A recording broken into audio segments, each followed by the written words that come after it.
Let's talk about a pattern that gets brushed aside way too often. The emotional toll that anxious attachment can have, not just on you, but on your relationships. If that sentence made you uncomfortable, this video is for you. If you've ever felt like your anxiety takes the wheel in your relationships, you're not alone.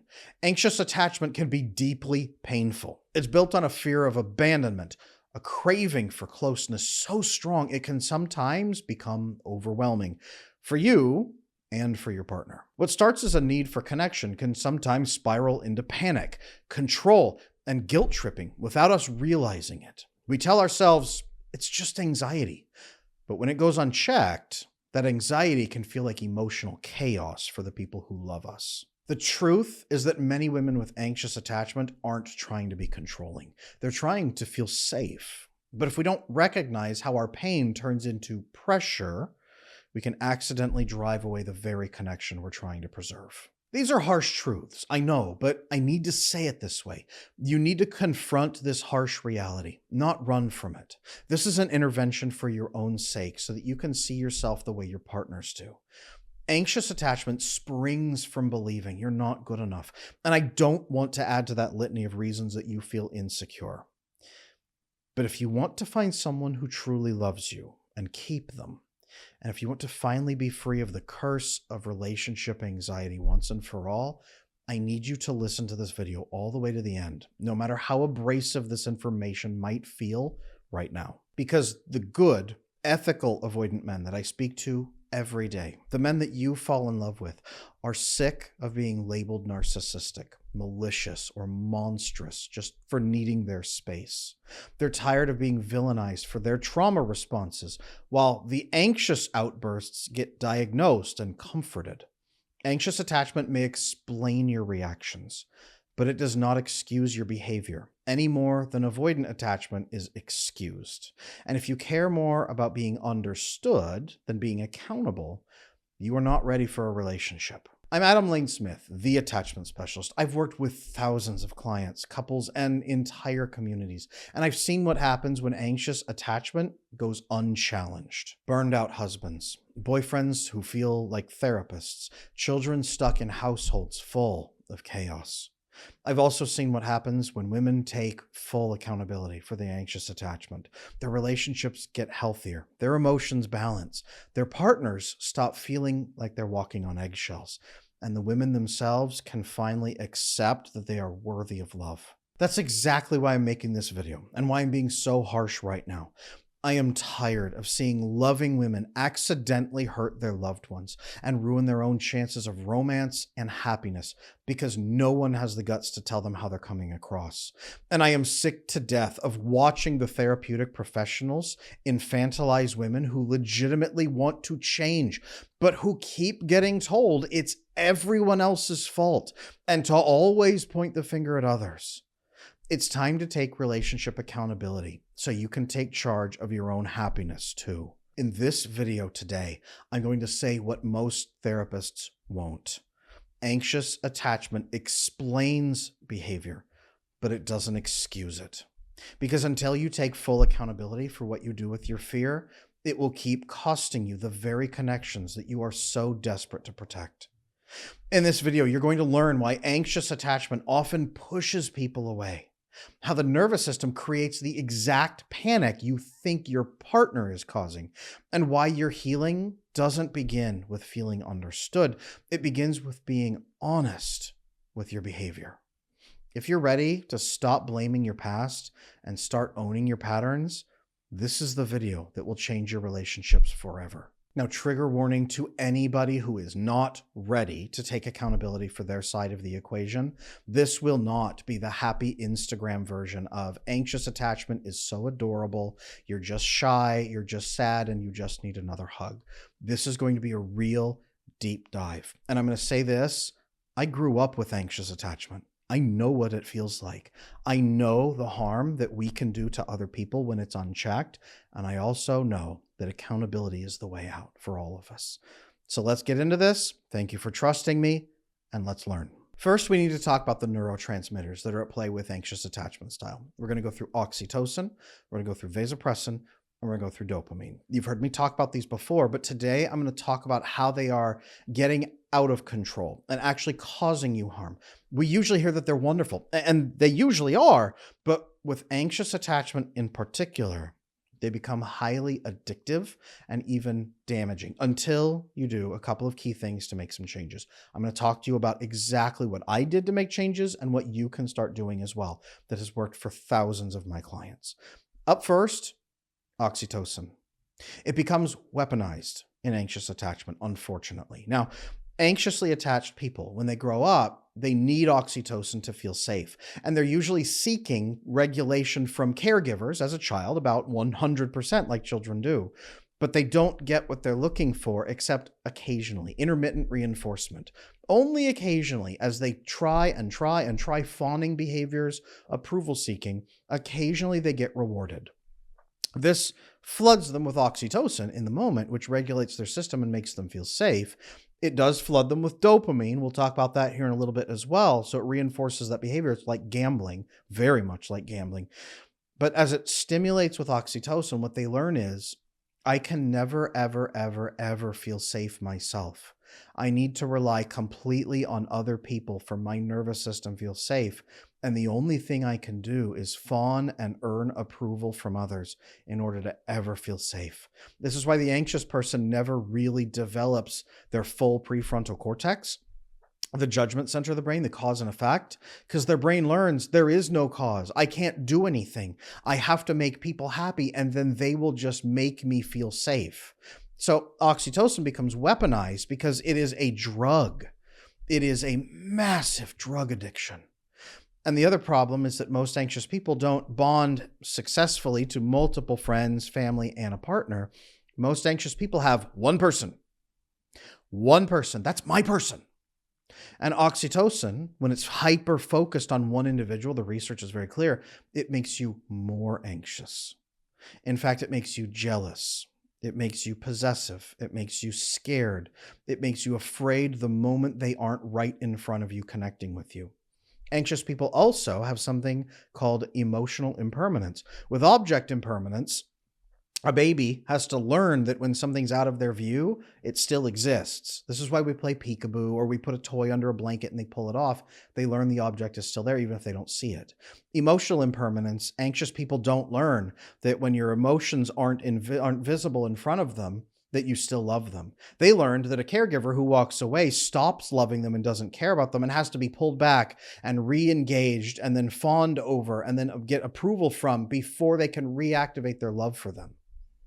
So anxiously attached people, hyper addicted to oxytocin, only feel safe with oxytocin because it releases GABA, which suppresses cortisol, craving oxytocin, but more like a flower waiting to be pollinated by a bee, trying to attract bees to come pollinate them.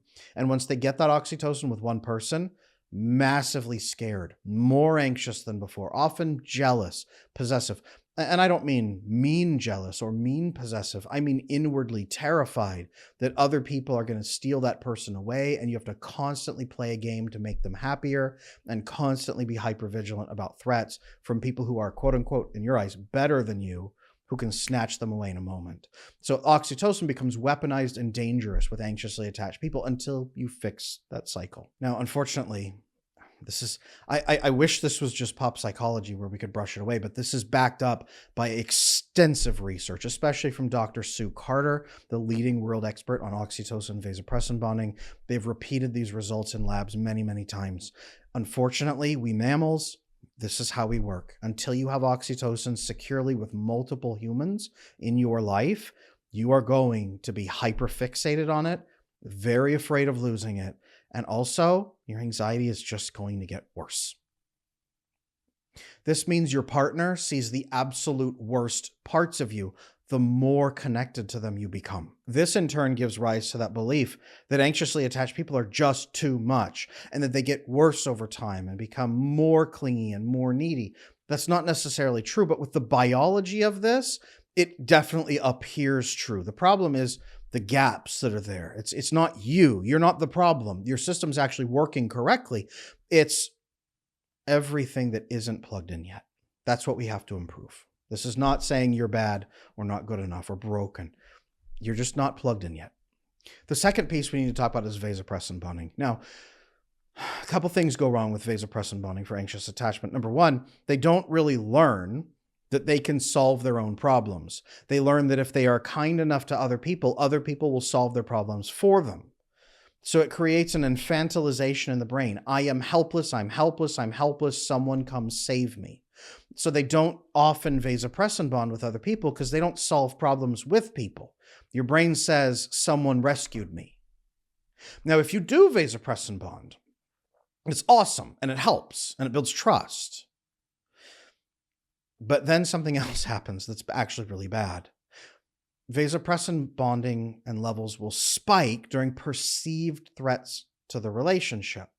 This creates heightened vigilance, jealousy, possessive behaviors. When you stack this with oxytocin, hyperfixation, you are hyperfixated on your one person and vasopressin bonded to them, you become obsessively vigilant, obsessively jealous, obsessively possessive. Again, I don't mean that you're out there controlling them and screaming at them, but maybe in your worst moments, maybe you are. When you're staring at their phone and they're looking at it, you're thinking, could they be talking to someone else right now? And they are the most ethical person on the planet, but you're hyper jealous. When you are constantly hyper vigilant, maybe in the bedroom, and you're staring at their face, looking to see, are they happy? Are they happy? Are they happy? So much that you forget you even have a body. This is the dark side of oxytocin and vasopressin. And unfortunately, they synchronize and get worse if you're embracing the dark side of them. What's supposed to help, again, makes things so much worse. Then we factor in dopamine. Now, we usually think of dopamine as purely being an avoidant person's problem because the avoidant person largely only has dopamine. So they're hyperfixated on binging it. I get asked all the time, what is my attachment style? What is my attachment style? What is my attachment style? So I have finally launched the attachment assessment. This is not a short quiz that just spits out an answer after 3 seconds. This is a thorough, in-depth, science-backed assessment. Check it out on my website, adamlanesmith.com, and learn your attachment style, the severity of what you're dealing with, and some next steps you can take right now to build very secure attachment. Now, unfortunately, with anxiously attached people, you get dopamine, but it reinforces the most destructive behaviors. You get dopamine when you fawn, and then get pollinated, and you feel good. Intermittent reinforcement, you get a flood of dopamine. This is the same thing that gambling addicts get when they get a small payout from the machine. Oh, I knew it was coming. Oh, I just had to keep pushing the button. Okay, next time I'll remember to just keep pushing the button and never, ever stop. This is why anxiously attached people obsessively pursue people who are really wrong for them, but also just keep pushing the fawning button. This is why in my book, Exhausted Wives, Bewildered Husbands, I talk about women who are in marriages for 20 years and have never really said anything about their unhappiness. And then they're angry, bitter, and resentful and have turned the children against the husband because she views him as a monster, but he's never understood what she's been trying to ask for because she's never asked. She's been punching the button for 20 years, hoping for a payout, and it's never happened. Now she feels bankrupt and indebted and miserable and hates his guts. And the kids have aligned with poor mom. She's so miserable. And all of these bonding chemical problems that we've talked about here. This is the dark side of anxious attachment. This may not be you at this moment, but I'm warning you that this can happen. And unfortunately, it's because dopamine comes in and rewards the negative behaviors. I was hyper vigilant and noticed the smallest twitch in his mood. I fixed it and felt safe. And so dopamine, constantly be hyper vigilant. That worked for us. Constantly be fawning, constantly be jealous, constantly increase your possessiveness. I managed to turn him back in a way that he normally wouldn't. Remember that. Get angry next time. If you notice that your anger and resentment and all of that passive aggressiveness, if that becomes over more time, increasing, it's because you're getting dopamine rewarded for doing them quite often. Now, if what I'm saying right now is hitting a nerve, good. That means it's working. This isn't comfortable. And as a formerly anxious person, I understand that, but it's necessary. Look, if you're feeling defensive, ask yourself why. Is it because I'm wrong? Or is it because I'm right and it's uncomfortable to face? Before you continue, I want you to comment on whatever it is you're feeling right now. Go drop a comment let me know. If you feel like I'm being mean, you feel like I'm being mad, you feel like I'm being fair, if you have questions, drop that comment right now. This is a relationship. Let's have that conversation. Then I want you to come back to that comment after fully watching the rest of the video too. Now, let's get back to one of our last points of this video before I show you what to do. There is a massive double standard in relationships, in psychology, and in society. The double standard is that, I'm going to be honest with you, women's outbursts are often fully excused. Women are fully not only allowed, but even encouraged to have massive outbursts with you go girl energy. Yeah, slay queen, all of that. Like she finally struck a blow for the sisterhood. It is encouraged to attack men, to insult them, to put them down. I remember growing up in the California public school system. I remember the teachers telling us that girls rule and boys drool and that boys are defective girls. I remember them telling this, if only we could have all girls in this class, our average would be so much higher. I remember this messaging in California. A lot of you are just now getting it or have in the last decade or two. I grew up with that. Okay, no wonder a lot of the men had anxious attachment style in California back then. Women, on the other hand, outbursts are massively excused. Go on TikTok, look up avoidant men. I'm one of the only people talking positively. Usually it's let's put them on an island and then nuke that island and just teach them a lesson. Let's just do it right now. It'll be great. We hate them. Anxious attachment, you poor little bunny. You've been so mistreated all your life. It makes sense when you scream at him now. If you go on Google and run "my husband is screaming at me," you will get a tremendous amount of domestic violence resources. If you put "my wife is screaming at me," you know what you're probably going to get? Not domestic violence resources. Instead, you're going to get a list of what you might be doing wrong to provoke that response in your partner. Women's outbursts are seen as being put upon, right? Women expressing their behaviors in this way and these anxiety and even control behaviors are labeled as anxious. She's triggered. She's upset right now. She needs to vent. Men expressing those same components, anxiety through control, toxic, abusive, narcissistic, domineering, right? Toxic masculinity. Is there any feminine toxic behaviors? Toxic femininity? Society has different standards, and that creates a massive imbalance for us. We can argue where it came from. We can argue if it's a correction of the system, that this is women's time. A lot of women say that men need to just sit down and take their lumps right now, even if they're false accusations, for example. I'm not here to have that conversation, but I want you to understand women's outbursts are not just excused, but fully embraced. Okay? The weaponization of vulnerability. This is fully weaponizing vulnerability, using emotions as control tactics. This is how the "I'm just anxious, whoops," is a get out of jail free card. I talk to a lot of women, Adam, I look through his phone. I'm not proud of it, but I'm just so stressed and he shouldn't be holding it back from me. I look through his phone. Oh, did you know in some places that's actually a violation of law? I unlocked his phone with his finger while he was sleeping. Did you know in some places that's a violation of law? Well, I did this and I looked through this, or I did this. I tracked him. I followed him. Did you know that many of those things are actually violations of law? I was anxious. Whoops. It's not a get out of jail free card. Any more than when I was a young man dating with anxious attachment, it also wasn't get out of jail free, right? Being overly anxious, being obnoxious about it, none of that's excusable. The impact on partners is that they fear setting boundaries. You come in sweet and gentle with no expectations, giving them the world, and then they start feeling punished for not meeting your secret needs.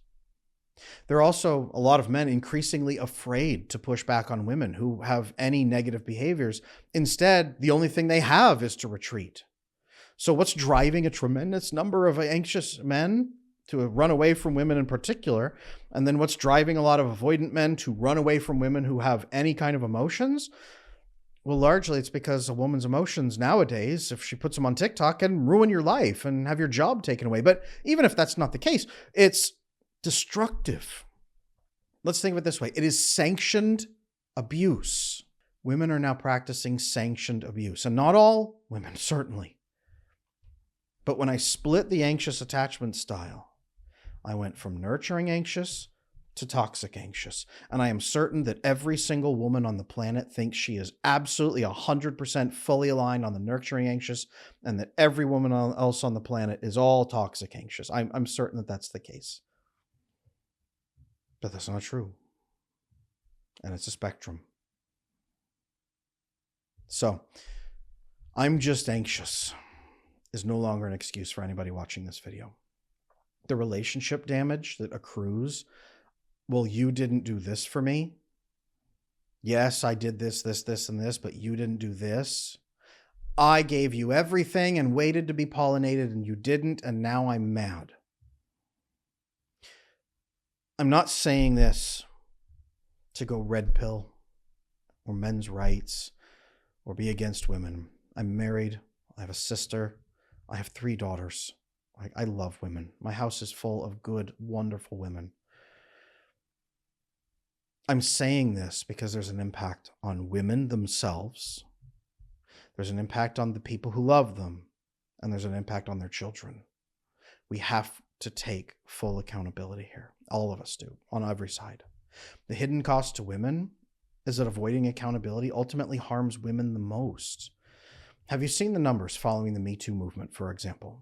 Have you seen that women are now less than ever being mentored, being connected with? They're finding it so much harder to connect with professionals in their fields, so much harder to network, so much harder to get the direct mentorship that would lead them into the positions that they could be in, positions of leadership, that men are pulling away and withdrawing at a massive rate out of fear, that men won't have private meetings with them anymore, even if it's requested for guidance, mentorship, help, that men are disengaging from women and women are losing opportunities to advance. Do we see that women are remaining stuck in painful attachments when you just tell them it's everyone else's fault? Yes, you are a flower waiting to be pollinated. Everyone else's fault. Just watch some more TikToks. You go, girl. Have some more coffee. That doesn't work. And it reduces women's chances of ever forming secure relationships. It also massively reduces women's chances of raising healthy, thriving children. Because without meaning to, many, many, many anxiously attached women spread the message in their home, I'm the one who's trying. And the kids see mom, and they either feel overwhelmed by her needs, so they pull away and become avoidant, which feels like a betrayal to her, or they lean into it and become enmeshed with her and collapse into it, become more anxious themselves. None of this is good for children or for the mother. And I will be clear, the vast majority of women, even who are doing this, don't want this either. It's just that no one's ever been blunt with them like this before about the realities of what's happening. And nobody has ever told them that they have the power to fix it. So let me be very, very clear here. Not only on this topic, but on something I've heard many, many times in the comment sections. Many of you on my avoidant videos, and rightly so, point out I should not be his therapist. I fully 100% agree with that. I shouldn't have to fix him. I completely agree. Relationships shouldn't be therapy. Absolutely. You are fully correct. I agree with you. You are not meant to fix your partner. You shouldn't have to. You're not responsible for his behaviors. You're not responsible for walking on eggshells or catering endlessly to him. You're not responsible for his trauma response, and you're not responsible for showing him how to fix it either, or being his parent. By the same token, your partner is not meant to fix you. Your partner is not meant to be your therapist. Your partner is not meant to walk on eggshells around your attachment issues. Your partner shouldn't have to play guessing games every day about how you're feeling, what you're thinking, what you're doing. Your partner shouldn't have to feel in danger. Your partner is not there to be your parent or fix you. Your partner is not there to pollinate you like a bee and rescue you from your own life. We are not supposed to be emotional caretakers to each other in that way. Now, we can nurture each other. We can take care of each other. But being a caretaker is a little bit different. You are a caretaker to someone who is disabled and can't take care of themselves. You are a caretaker to a child. You are a caretaker to someone who can't live their life without you. That's called codependence. Okay? Partners cannot and should not be expected to heal each other's attachment wounds. You can work together to each heal your own by building a secure relationship. Amazing. But the emotional labor imbalance in most anxious and avoidant partner relationships is a nightmare. And we only talk about the emotional labor costs on the anxious partner. We never discuss the emotional labor costs on the avoidant partner's side. To tiptoe around emotions, constantly feel scared, feel provoked. Did you know when I talk with avoidant men, the number one biggest stress in their home is feeling the waves of anxiety come off their anxious partner, and that's what's driving them away? Did you know that when that partner calms down, the vast majority of ethically avoidant men stop feeling stressed in their home and begin opening up? Why don't we talk about that? Well, because anytime I try, people get very, very angry. And probably many of you are very, very angry in this video. Again, leave me a comment. I'm here to listen, but I'm telling you something for your own good. Treating partners as therapists or as your patients creates resentment and burnout. No one should have to do this. Not you and not your partner. And just go find a secure partner. I also hear in my comment section, just dump them and go find a secure partner. Well, secure partners won't tolerate persistent emotional demands and manipulation. Secure partners aren't interested in anxiously attached people, to be honest with you. Just dump them and go find a secure one. Well, how's that going to work if you keep picking avoidant ones and if only the avoidant ones are willing to give you the time of day? The real science is that anxious partners actually create avoidant tendencies in secure partners too. If you got with a secure partner, you would foster avoidant tendencies in them and feel the same pattern. It's very possible that some of the people you've labeled as avoidant in your life were actually secure, but smelled the anxiety coming off of you, didn't like the secrecy and the hidden expectations, and backed away. Again, I lived through this myself. I know this pattern. I want to talk to you next about the opposite, about you self-regulating being a form of relationship currency. The more that you self-regulate yourself, okay, the target goal from research estimates about 70% of your nervous system needs to be self-regulated, with about 30% through friends, family, and partner. Remember, if your partner's trying to do all of that 30% and you're over oxytocin focused on them, it's not going to work. But 15% friends, family, 15% partner, great, that gets you up there. But 70% is your full responsibility and under your control. Self-regulating means that other people can trust you, not to overreact, not to freak out. Your fear of other people overreacting is the same as their fear of you. Now, when you self-regulate, you make yourself look safe to be around. That's what draws in secure partners, but it also relaxes avoidant partners. Oxytocin and vasopressin function properly in secure relationships. When you are properly bonded with multiple friends, family, and a partner, you're not hyperfixated on oxytocin. You don't get the dark side of it. When you're in a secure relationship, properly solving problems with somebody, and you feel powerful enough to do that, you are vasopressin bonding and you're not sensing constant threats to the relationship or becoming jealous or possessive. You get the good side of vasopressin without the dark side. And in your secure relationships, the dopamine problem is not really there because you're getting rewarded for the positive behaviors you're doing, not rewarded for the harmful ones that are just there because you can't do the positives. Self-regulation is the most attractive trait in long-term relationships. When I run a lot of polls on various platforms, the number one thing women tell me is self-discipline or emotional discipline in men. Most attractive trait. A very, very, very close second is some sort of internal honor code like faith or right and wrong. Okay? But emotional discipline, right up there. I will tell you that for men, it's often the same. Except in our culture, we have this idea going around that women shouldn't have to have emotional discipline because their outbursts are normal and adorable.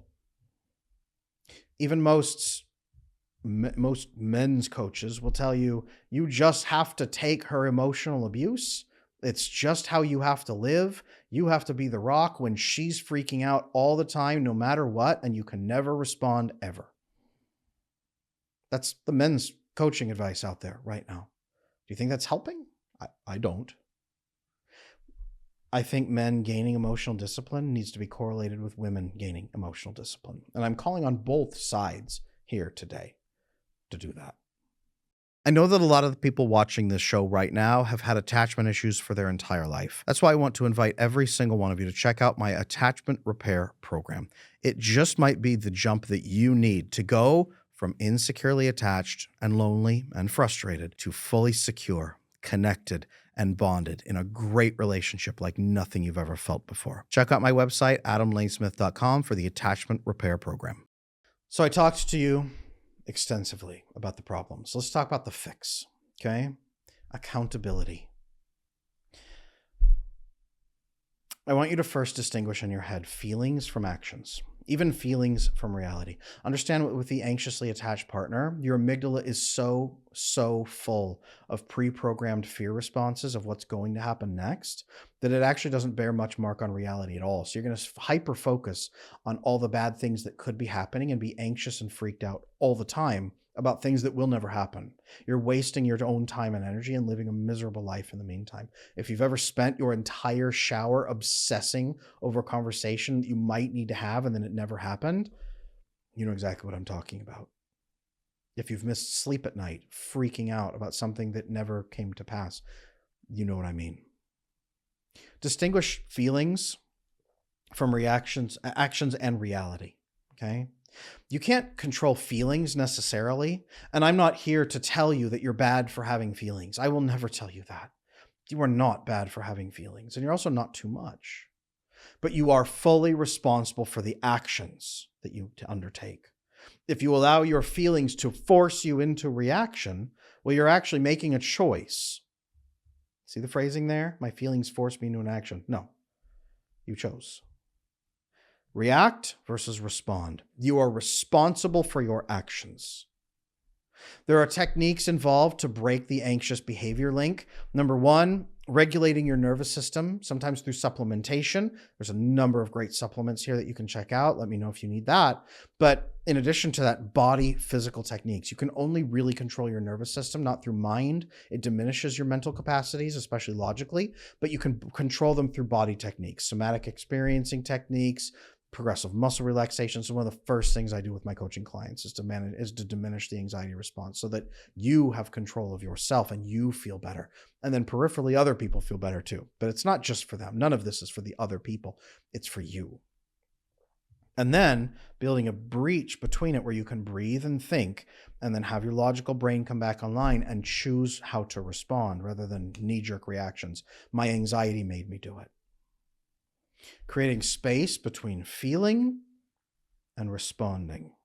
Absolutely mandatory. Self-soothing is a personal responsibility, 70%. Waiting for people to come rescue you, not helpful. Yes, you can co-regulate family, friends. You can have a conversation and talk something through with them. That's totally fine. Processing through, totally fine. But come rescue me from my feelings, and especially passive-aggressively pushing on people and demanding it, never acceptable. We need to be self-soothing, okay? The nervous system needs physical body techniques to do this. You need to learn these techniques. You need to manage your own nervous system. I've seen the transformation in anxiously attached people. I felt it myself. When you physically take control of your body and brain and learn that you can self-soothe. You were supposed to be able to learn this as an infant in the first year of your life, that you can begin self-soothing. You didn't learn that. That's okay. You're not bad for that.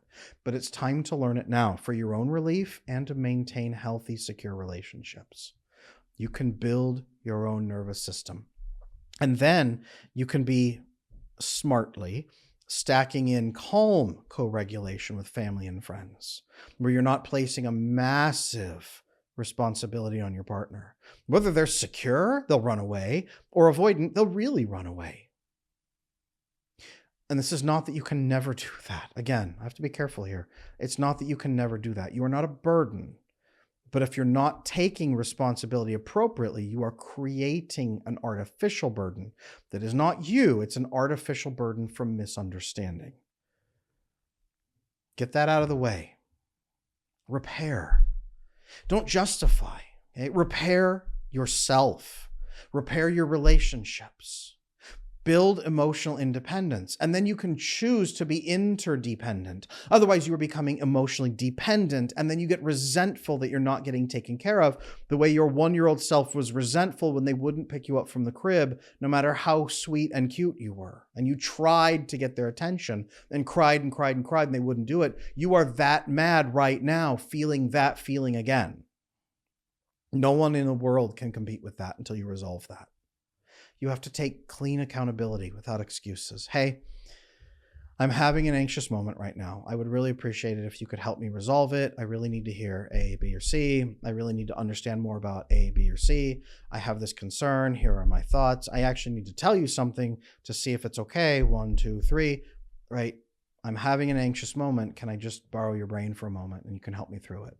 That's an easier way than, do you still care about me? It just feels like you don't. It just feels like, I don't know. Right? No one wants to hear that. You don't even want to say that. You don't even want to hear that. Genuine repair. Going to your people in your life and saying, I haven't been in control of my emotions before. It's just occurred to me that I can control them. I'm not going to suppress them. I'm going to work through them and manage them myself. And I want to thank you for all the hard work you've put in helping me over the years, even if I wasn't fully appreciative.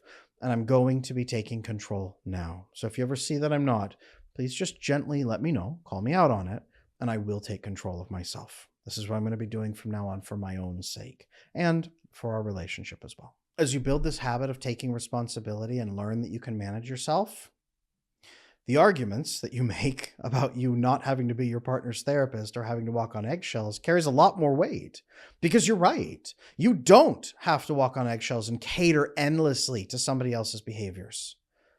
But I've never really heard anybody come back and say that about anxious partners before. Avoidant people and secure people shouldn't have to cater and walk endlessly on eggshells around anxiously attached people, because anxious outbursts are not adorable. They're not friendly. They're not comforting. They actually poison families.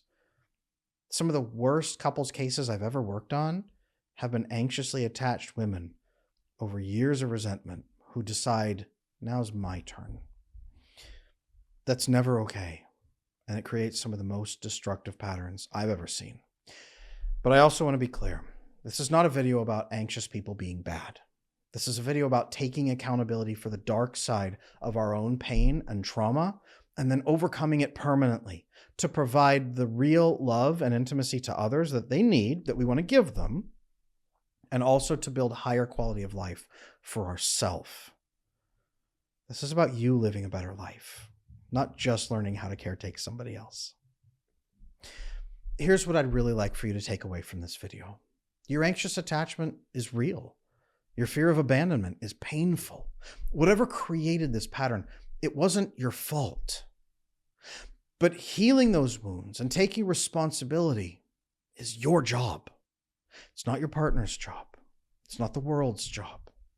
When you take accountability for your attachment style, remarkable things can happen. You stop seeing betrayal in every corner. You develop genuine confidence over your relationship. You attract and keep healthy partners instead of pushing them away. You create the very security you've been desperately seeking. I have seen women transform their whole relationship and their life by shifting from, why won't you make me feel secure, to, how can I become more secure within myself? Now, the path there isn't easy. There will be days when old patterns feel overwhelming, days when taking accountability feels way too hard. But I promise you this, on the other side of this work is the relationship you've always wanted to have. One based on choice, not fear. One based on love, not anxiety. It's based on two whole people choosing each other, not two broken people clinging onto each other while resenting each other. You can have that, and you deserve that. But it begins with owning your issues. If you're ready to do this work, I have resources that can help. My courses on attachment repair, my coaching programs, and my community are all designed to support you through this journey. But regardless of whether you work with me or someone else, please hear this. Your healing is possible. Your relationship patterns can change, and the security you seek has been within your reach all along. I know it because I've lived it. Thank you for watching. I'm Adam Lane Smith, the attachment specialist.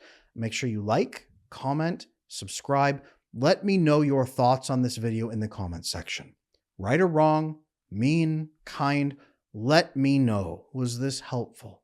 And I'll see you again next time.